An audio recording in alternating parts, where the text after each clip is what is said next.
बिस्मिल्लाहिर्रहमानिर्रहीम। बिस्मिल्लाहिर्रहमानिर्रहीम।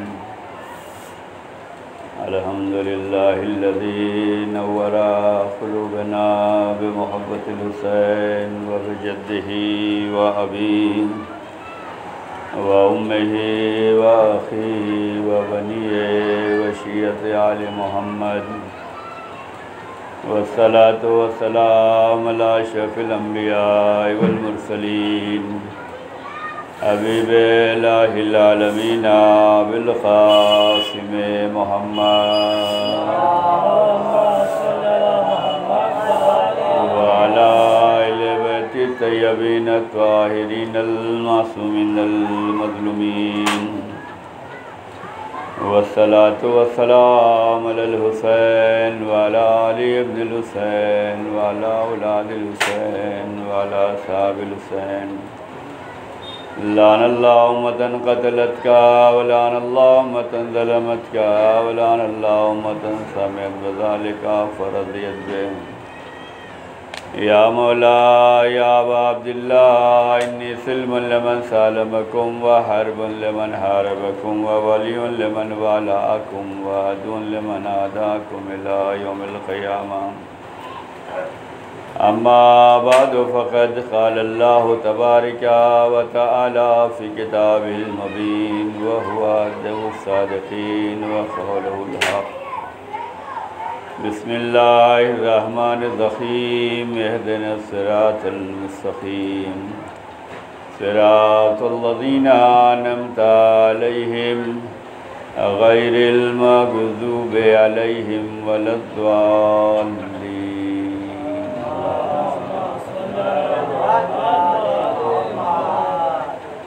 अज़ीज़ान गिरामी, आज शब शहादत इमाम है और बाद मजलिस ताबूत इमाम भी है। हम सब अहले बैत के चाहने वाले हैं। ये जो मुनासिबतें होती हैं ये हमको और ज़्यादा करीब करती हैं। हम अहले बैत का ज़िक्र करते हैं, मोहम्मद और आले मोहम्मद का करते हैं, शहादा मासूमीन का करते हैं, लेकिन ये शहादत की तारीख़, ये विलादत की तारीख़ और ज़्यादा हमें करीब कर देती है। आज शब शहादत है। इमाम की ज़ियारत रोज़ाना हम लोग पढ़ते हैं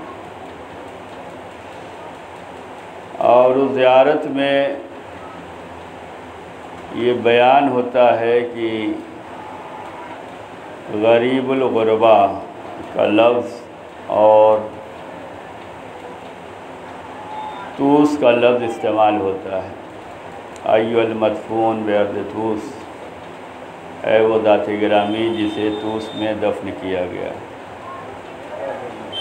तूस ईरान के उस शहर का नाम है जिसे आज की ज़बान में मशहद कहा जाता है और वहीं पे आपका रौज़ा है।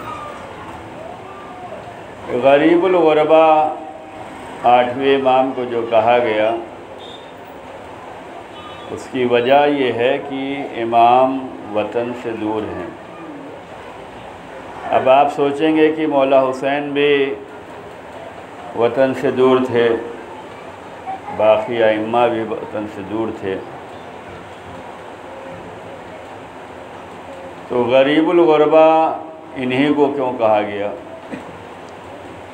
उसकी वजह ये है कि गरीब बोलते हैं जो परदेसी हो, जो वतन से दूर हो।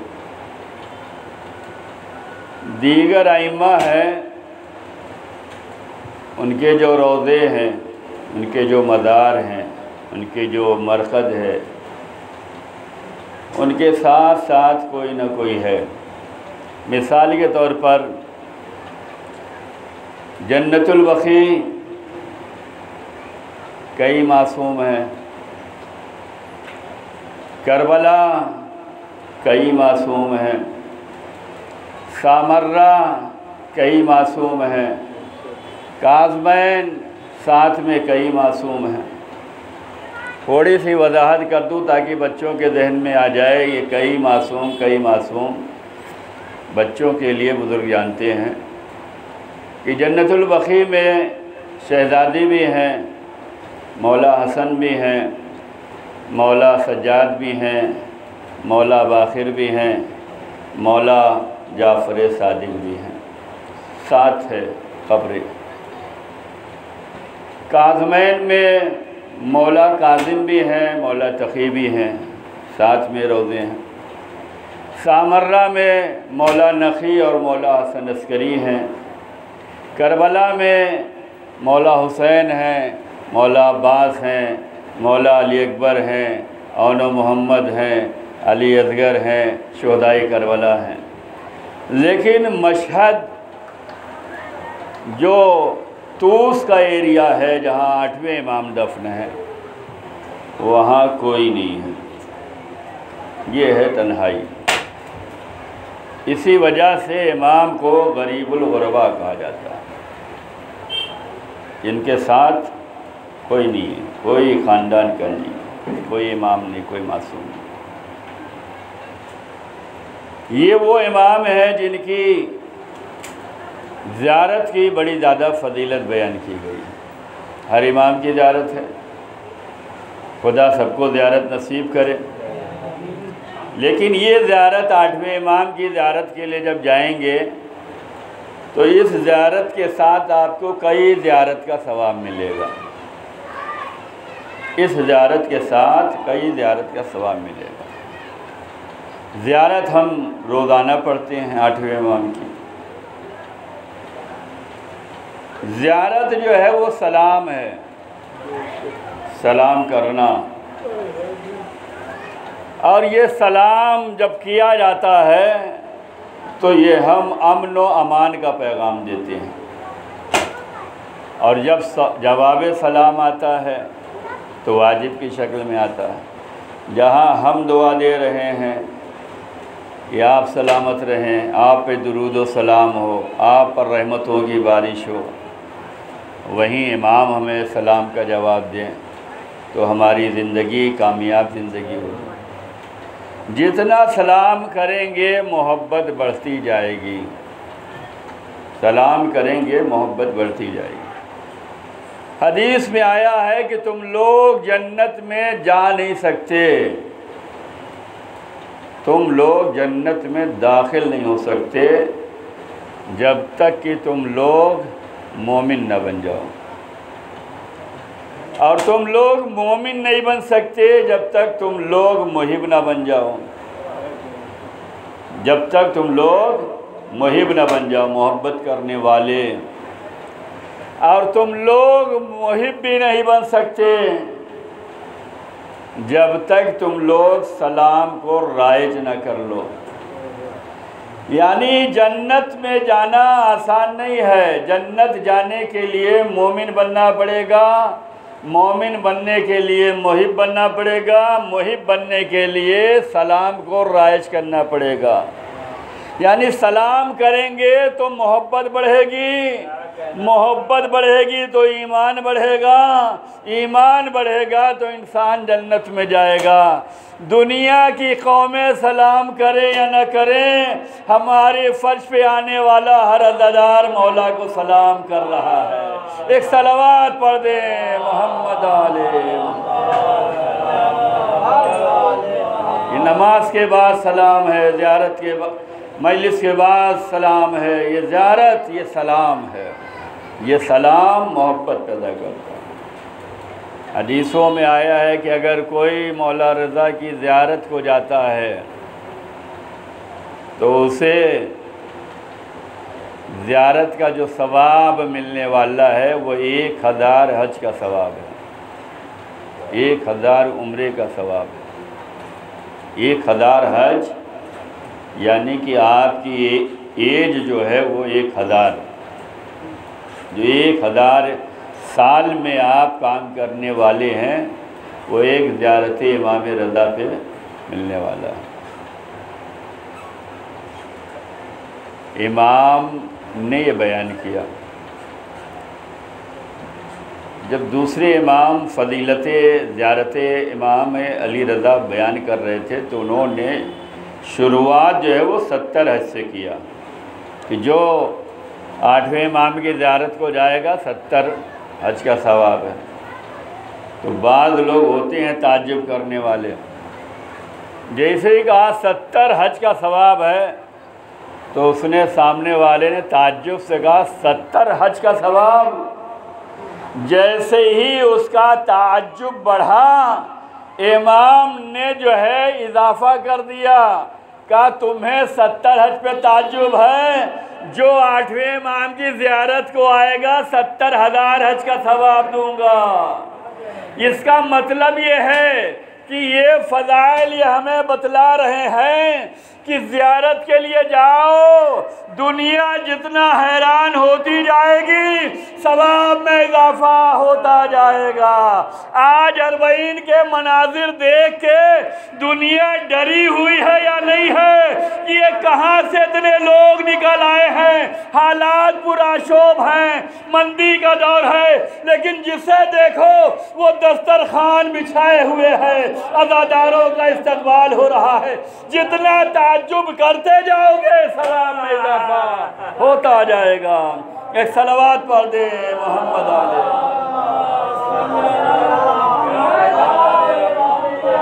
ज़ियारत इमाम पे जाने का एक फ़ायदा ये है, तमाम गुनाह बख्श दिए जाते हैं, माफ़ कर दिए जाते हैं, गुनाह हमारे मिटा दिए जाते हैं। इमाम ने खुद फरमाया है कि ये तूस की जगह, ये मशहद की जगह, ये जन्नत के बागों में से एक बाग है। यहाँ जो आएगा ज़ियारत करने उसे जो है 1000 हज 1000 उम्रे का सवाब, उसके गुनाह मिटा दिए जाएंगे। जो ज़ियारत पे जाना चाहिए, उम्र में इजाफ़ा होता है, रोज़ी में इजाफ़ा होता है, गुनाह मिटा दिए जाते हैं, सवाब में इजाफ़ा होता है, रूहानियत में इजाफ़ा होता है, मोहब्बत में इजाफ़ा होता है, जज्बात में इजाफ़ा होता है, अमल में इजाफ़ा होता है, अक़ीदे में इजाफ़ा होता है, ईमान में इजाफ़ा होता है। ज़ियारत इमाम के लिए जाएं। ये इमाम जिसको मामूम ने मदीने से बुलवाया, वली अहदी का ओहदा दे रहा है। हम और आप होते तो ओहदे बड़ी जल्दी कबूल कर लेते हैं। एक इशारा क्या मिल जाए तो पीछे पीछे किसी न किसी बहाने से हाज़िरी दी जाती है, मोहब्बत दिखलाई जाती है, इजहार किया जाता है। लेकिन इमाम के सामने जब वली अहदी का ओहदा दिया जाना था तो इमाम मना करते रहे, नहीं चाहिए, नहीं चाहिए। वो बज़िद है देने के लिए, इमाम मना कर रहे हैं, इसलिए कि जो देने वाला है उसका भी मकसद अलग है। और इमाम सबके मकसद को तो जानते हैं, इमाम नियतों को जानते हैं, इमाम इरादों को जानते हैं, इमाम दिल में जो कुछ उठ रहा है इमाम जानते हैं। इमाम है, ये आदि है, रहबर है, वली खुदा है, जानता है। ये हमारी तरह नहीं है कि हम नहीं जानते, हम ज़ाहिर को देखते हैं, आपके दिल में क्या चल रहा है, जहन में क्या चल रहा है, फ़िक्र में क्या है, हमें नहीं मालूम। लेकिन ये इमाम है, सब जानते हैं। वो ओहदा देने के लिए तैयार है, इमाम लेने के लिए तैयार नहीं है। और वो अपना मकसद चाहता है कि वली अहदी का ओहदा दूंगा तो फिर हम जो है समाज को दिखलाएंगे, माशरे को दिखलाएंगे, मुसलमानों को दिखलाएंगे। इमाम जानते हैं, इमाम सब जानते हैं। इमाम की बारगाह में हाज़िरी ज़रूरी है। आप आए ना आज गम इमाम रज़ा में, अपनी हाजतें, अपनी मुरादें अपनी दुआएं, अपनी परेशानियां, अपनी मुश्किलात, अपनी तकालीफ इमाम की बारगाह में रखना। दुनिया का हर इंसान जब किसी की मदद करता है तो बहुत अकड़ कर चलता है, हमने मदद की है, हमने हेल्प की है, हम तुम्हारे काम आए हैं। लेकिन इमाम जब किसी की मदद करता है तो चेहरा भी नहीं दिखलाता, चेहरा भी नहीं दिखलाता। क्यों? अगर आप हमारी मदद कर रहे हैं तो लेते वक्त हमारी कैफियत बदल जाती है, नहीं बदल जाती। एहसान तले हम दबते हैं, शर्मिंदा होते हैं, एहसास कमतरी होता है। आपका हाथ ऊपर है, हमारा हाथ नीचे है, हमारी शक्ल बदलेगी, कैफियत बदलेगी, शर्मिंदगी आएगी। इमाम ये भी नहीं देखना चाहते। एक बंदा आया, हज करने आया, हज उसने किया और उसके अखराजात जो थे वो ख़त्म हो गए। कहीं माल गिर गया या चोरी हो गया, क्या हुआ, बहरहाल सफ़र में तंगदस्त हो गया, पैसा नहीं, वतन वापसी का पैसा नहीं। बहुत से लोग हम लोगों को मिलते हैं, जेब कट गई, पैसा लुट गया, खर्च हो गया, मदद चाहिए। 8वें इमाम की बारगाह में आया, कहने लगा मौला मैं ज़ियारत पे आया था, हज पे आया था, ऐसे ऐसे मेरे साथ हालात हो गए, मैं गरीब नहीं हूँ, मैं फ़कीर नहीं हूँ, मैं वतन पहुँचूँगा, ये आपकी दी हुई अमानत, आप जो कहेंगे वो करूँगा, मैं वापस करूँगा। आप कहेंगे तो आपकी तरफ से सदका कर दूँगा, आप कहेंगे तो आपकी तरफ से खैरात कर दूँगा, आप जो कहेंगे वो करूँगा। मौला हमें कुछ ज़रूरत है ताकि मैं अपने वतन पहुँच सकूँ। उसने इमाम की बारगाह में हाजत रखी और साथ साथ ये भी कहा हम इसे वतन जाकर वापस करेंगे, जिस शक्ल में आप चाहें, जिसको आप कहें, जिसकी आप कहें मदद कर देंगे, जिसको कहें उसे दें। इमाम ने जो है जब जलसा बर्खास्त हुआ तो इमाम ने कहा ठहरो, और इमाम अपने हुजरे में आए। इमाम ने 200 अशरफी निकाली और दीवार के ऊपर से हाथ बढ़ाया और उस बंदे का नाम लिया और कहा कि ये लो। दीवार के ऊपर से हाथ बढ़ाकर उसे दे दिया और वो लेने के बाद चला गया। अब इमाम जब हुजरे से बाहर आए तो चाहने वालों ने कहा मौला ये अंदाज निराला आपका, आपने उसको जो दिया है ये मामूली रकम नहीं है, लेकिन आपने जो है चेहरा भी नहीं दिखाया, हाथ ऊपर से किया कि ले लो और उसने लिया और चला गया। ये मेरे आका ये क्या सबब है कि आपने उसे सामने सामने से नहीं दिया? तो मेरे मौला और आका रऊफ़ इमाम ने, मेहरबान इमाम ने फरमाया कि जिस वक्त मैं उसे सामने से देता तो वो उसके अंदर इज़हार निदामत आती। मैं अपने किसी चाहने वाले के चेहरे पे निदामत नहीं देखना चाहता। अगर वो मेरा चाहने वाला है तो मैं किसी के चेहरे की निदामत नहीं देखना चाहता, इसलिए मैंने इस तरीके से दिया है। तो इतना मेहरबान है कि देने के बाद एहसान भी नहीं जतलाता। आज उसी इमाम का ताबूत उठाना है, आज उसी इमाम की बारगाह में ये इमाम मदद करता है।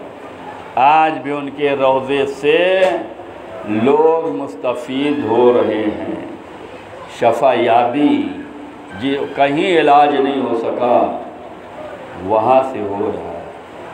जो लोग गए हैं जानते हैं, एक गोशा है जहाँ पर बीमार बैठते हैं, ज़ियारत करने वाले तो अलग, लेकिन एक जगह ऐसी मुअय्यन है जहाँ बीमार लोग बैठते हैं शफायाबी के लिए, और शफा उन्हें मिलती है, उनकी हाजत पूरी होती है, उनकी मन्नत पूरी होती है, मुराद पूरी होती है।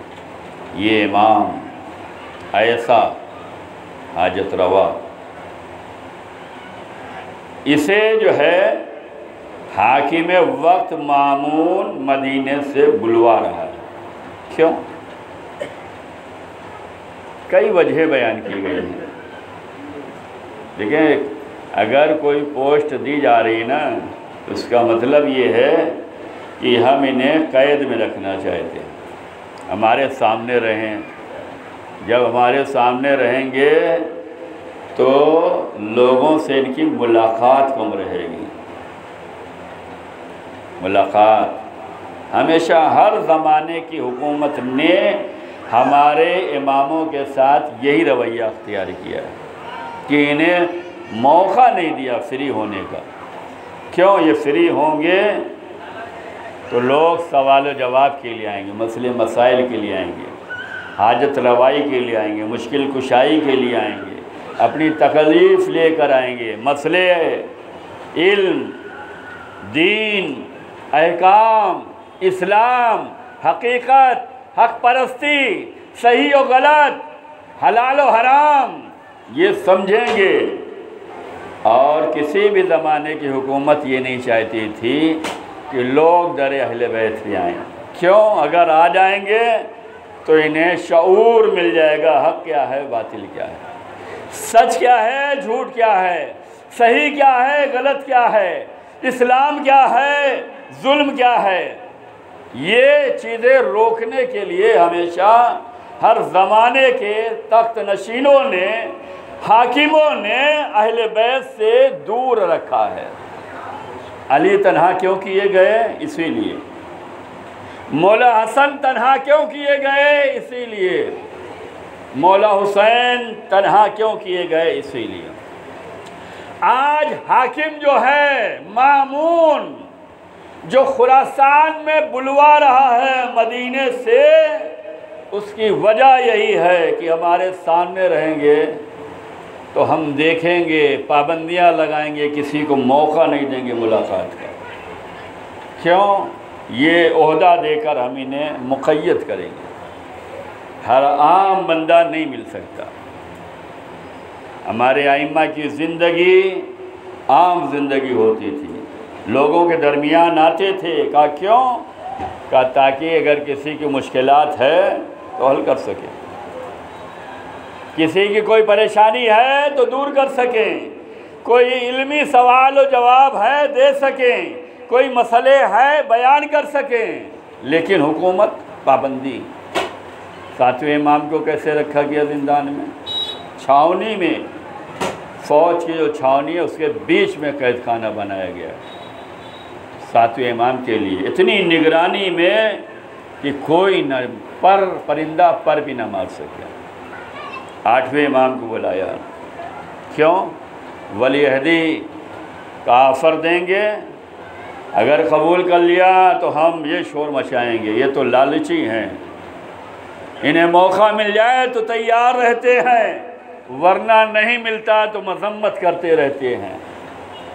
वो बुला रहा है, आए इमाम। और आने के बाद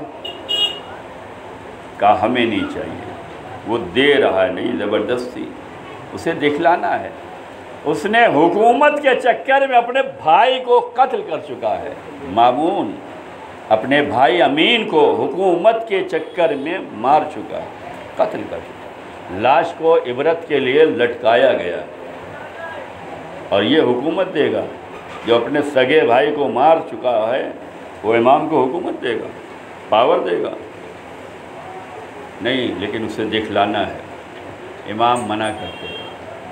आखिर में जुल्म और जौर का सिलसिला शुरू हुआ। अगर नहीं कबूल किया तो ये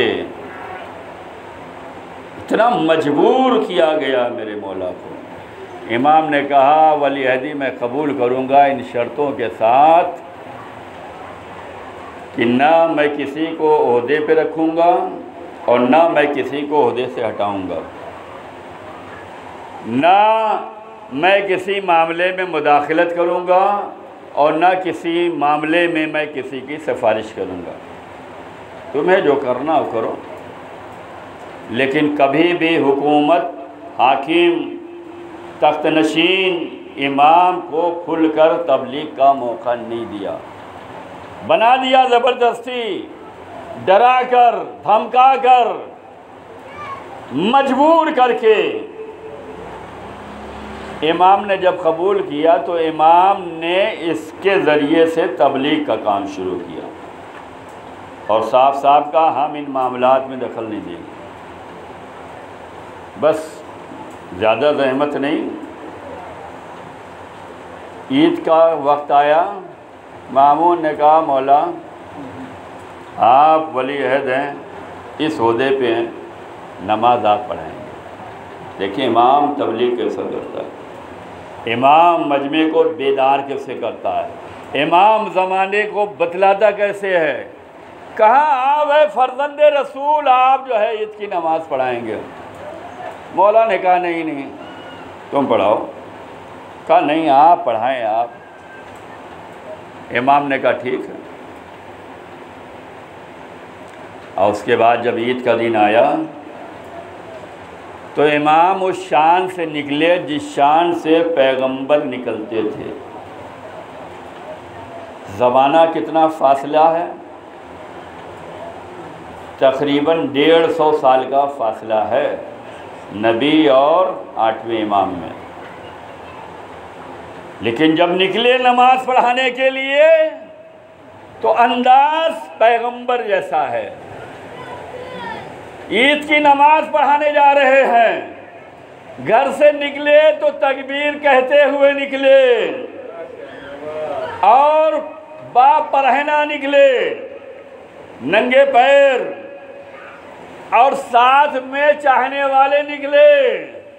ये चाहने वाले क्यों निकले कि अभी तक जो नमाज पढ़ते थे वो नमाज और थी, आज हमें इमाम हक के साथ नमाज पढ़ने का मौका मिल रहा है, लिहाजा लोग और चले, इधर इमाम चले, पीछे पीछे मुसलमान चले।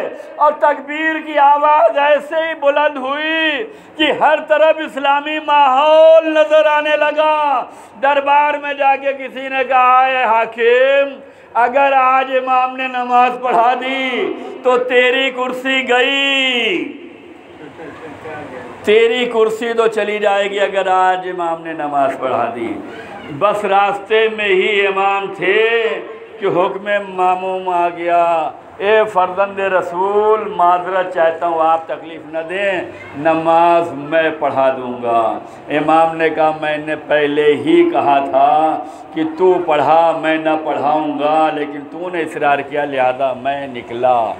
ये हुकूमत, ये तख्त नशीन, ये कुर्सी वाले कभी भी इमाम वक्त को मौका नहीं देते, लेकिन जब इन्हें मौका मिलता है तो ज़माना ज़रूर पुकारता है ये ऐसे चल रहे हैं जैसे नबी चलते हैं, ये नमाज ऐसे पढ़ रहे हैं जैसे नबी पढ़ाते थे। हुकूमत ने मौका नहीं दिया। क्यों? आज अगर इस मजमे ने खुतबा ईद सुन लिया तो ये बेदार हो जाएंगे। हर ज़माने में रोका गया, इनके बयानात न सुनने पाए। आज हमारी मजलिसों के सुनने पे भी लोग एक दूसरे को मना करते रहते हैं, सुनना नहीं। हमारे यहाँ से कभी ऐलान नहीं हुआ किसी की न सुनना, लेकिन लोगों के यहाँ से ऐलान होता रहता है इनकी न सुनना। भाई क्यों इतना डरे हुए हैं? हम जगह जगह जाके नहीं बताते, हम बस मोहम्मद और आले मोहम्मद का ज़िक्र करके फ़र्श अज़ा बिछा के करबला बता के बस बता देते हैं कि देखो तुम चाहे जिसके साथ हो, हम मौला हुसैन के साथ हैं। जो हुसैन के साथ है बस इतना ही काफ़ी होता है कि हम हुसैन के साथ हैं। जो हुसैन के साथ है वो हक पर है, चाहे जिस ज़माने में हो, और जो हुसैन के खिलाफ है वो बातिल में हो, चाहे उस दौर वाले हों चाहे इस दौर वाले हों। एक सलवात बर मोहम्मद आले। लब्बैक या हुसैन, लब्बैक या हुसैन, लब्बैक या हुसैन, लब्बैक या हुसैन। मोहम्मद वाले मोहम्मद सल्लल्लाहु अलैहि वसल्लम। अज़ीज़ान गिरामी, इतना ही काफ़ी है कि हम हुसैन वाले हैं, हम अज़ादार हैं, हम मातमदार, हम करबलाई हैं, हम गदीर वाले हैं। ये गदीर और करबला किसी को सुना दो तो अपने जो है खिल जाते हैं, और जो दुश्मन है वो पकड़ लिए जाते हैं। क्यों? ये गदीर और करबला ही है जो हमें इस राह पे बाकी रखे हुए। बस अज़ीज़ान गिरामी, आपके जज्बों को सलाम कि आप इमाम के ताबूत उठाने के लिए, उनका गम मनाने के लिए, उनका मातम करने के लिए, उन पे नौहा पढ़ने के लिए हाजिर हो गए। गुरबत इमाम सुनाऊं? इमाम जब मदीने से निकल रहे थे, दो इमाम हैं, एक मौला हुसैन, एक मौला रज़ा, दो शख्सियतें हैं। जब मदीने से निकल रही थी तो मदीने वालों को बता के निकल रही थी कि अब हमारी वापसी नहीं होगी। मौला हुसैन को भी मालूम था कि अब हुसैन मदीने वापस ना आएगा, और मौला रज़ा जब निकल रहे थे तो वो भी यही बयान करके निकल रहे थे कि ये हमें अब जो यहाँ से जा रहे हैं वतन वापसी नसीब नहीं होगी। कोहराम बरपा है मौला हुसैन के निकलने पे भी, कोहराम बरपा है मौला रज़ा के निकलने पे भी। 18 बहनें बयान की गई हैं मौला रज़ा की, जो मदीने में इमाम को रुखसत कर रही थी। इमाम ने फरमाया अब हमारी वापसी नहीं होगी, ये रुखसत होके जा रहा हूँ। सारी बहनें रो रही हैं, क्यों? भाई छूट रहा है, भाई परदेश जा रहा है, परदेश में कोई नहीं है। ए अज़ादारों, करबला में शहादतें हुई, हर बंदा इमाम से रुखसत हो के गया। इमाम से क्या रुखसत हुआ? जो इमाम वाले थे वो खैमे में भी रुखसत हो के गए, अब्बास रुखसत हो के गए, अली अकबर रुखसत हो के गए, कासिम रुखसत हो के गए, औनो मोहम्मद रुखसत हो के गए। मौला हुसैन जब करबला के मैदान में जा रहे थे तो रुखसत हो के गए, जैसे करबला में हुसैन बीवियों से रुखसत हो रहे थे, ऐसे इमाम रज़ा मदीने से निकलते वक्त रुखसत हो रहे थे। अज़ादारों, जब वक्त आखिर होता है ना तो अपनों से वसीयतें की जाती हैं, अपने करीब होते हैं, मददगार होते हैं, दिलजोई करते हैं। अरे कोई पानी पिलाता है, कोई दिलासे देता है। हाय गुरबते इमाम रज़ा, कोई अपना नहीं, न बेटा है, न बेटी, न भाई, न बहन। हाय गुरबते इमाम रज़ा, हाकिम ने अपने दरबार में बुलाया। मौला को मालूम है। मौला ने अबा सल्त अपने सहाबी से कहा, अबा सल्त मैं दरबार में जा रहा हूँ, और जब मैं वहाँ से पलटूँ, अगर मेरे अमामे पे मेरी अबा हो, चादर पड़ी हो सर पे, तो मुझसे गुफ्तगू ना करना, इसलिए कि इस वक्त मुसीबत की घड़ी होगी। इमाम दरबार में गए। मामूम ने इस्तकबाल किया, बिठाया और खाने के लिए अंगूर पेश किया। 2 तरह के अंगूर रखे हुए थे। एक अंगूर में जहर लगाया गया था और एक अंगूर सादा था।